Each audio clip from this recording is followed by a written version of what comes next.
Once upon a time, there was a handsome prince who one day, while riding through the woods on his white charger, saw a very strange sight. For there, in a clearing, was a most beautiful maiden in a glass coffin, surrounded by 7 funny-looking little men.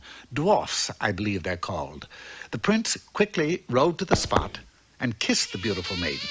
She immediately awoke. The dwarfs rejoiced. Hooray! Hooray is right. Now we could go home and get some sleep.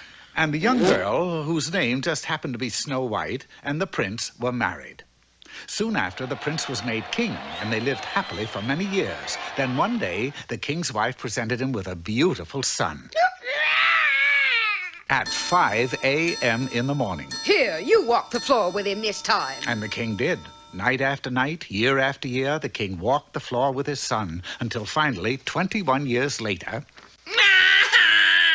Oh, stop that! You are now a young prince, just as I once was. It's time you quit blubbering and go out to find yourself a bride.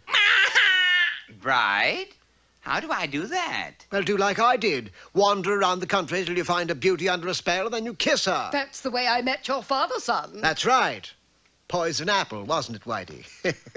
With that, the king promised his son a kingdom of his own when he found a bride, then sent the boy into the world to seek his true love.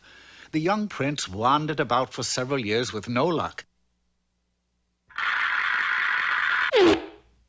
Then, one day, he chanced to learn of a beautiful maiden who was being kept in a high tower by a wicked witch. Her name was Rapunzel. Rapunzel? She? What a name. Seeking out the tower, he found it to be very high, with the only entrance being a tiny window near the very top. As he watched from the cover of a thorn tree, the wicked witch suddenly appeared and called out in a loud voice, Rapunzel, Rapunzel, let down your hair, so that I may climb the golden stair. The prince was startled to see shafts of golden hair tumble from the window, so long that it reached the ground, and the witch climbed up them.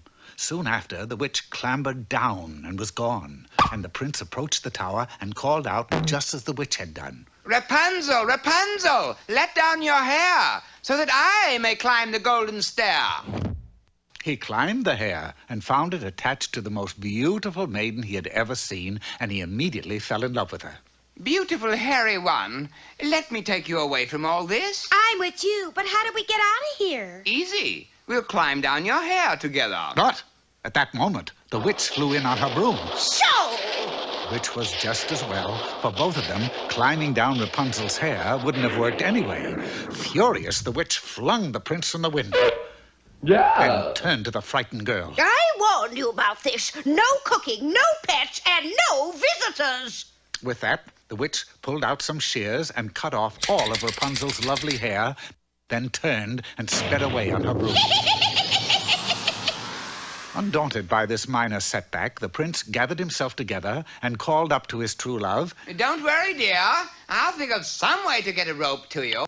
Finding a rope, he then bent down a springy tree to its limit, forming a catapult. Climbing on, he released it. And it flung him high into the air and towards the tower. But his aim was a tiny bit off, and he missed the window ever so slightly.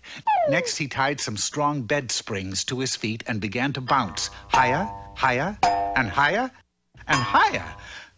But again, his aim was slightly off.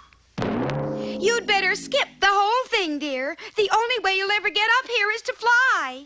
Fly? That's it. I'll fly up. Oh, don't be cuckoo. You don't know how to fly. Not now, but I'll learn. The prince dashed off, and for the next 6 months, he closely watched the birds in the woods, copying every move they made. Then finally, after much practice and perseverance, by flapping his arms wildly, he was able to fly. Yahoo! Hang on, sweetie. I'm coming. He quickly flew back to the tower, but when he arrived, he found the one thing he hadn't thought of leaning up against the tower, a ladder. And Rapunzel was gone. Dear John, I have gone off with a prince named Charming, and he is, too. Love, Rapunzel. Oh, the poor prince was broken-hearted, and he could be seen forever after crying and flying around and around the empty tower. And, of course, the moral to this story is that if you laugh, the world laughs with you, but fly, and you fly alone.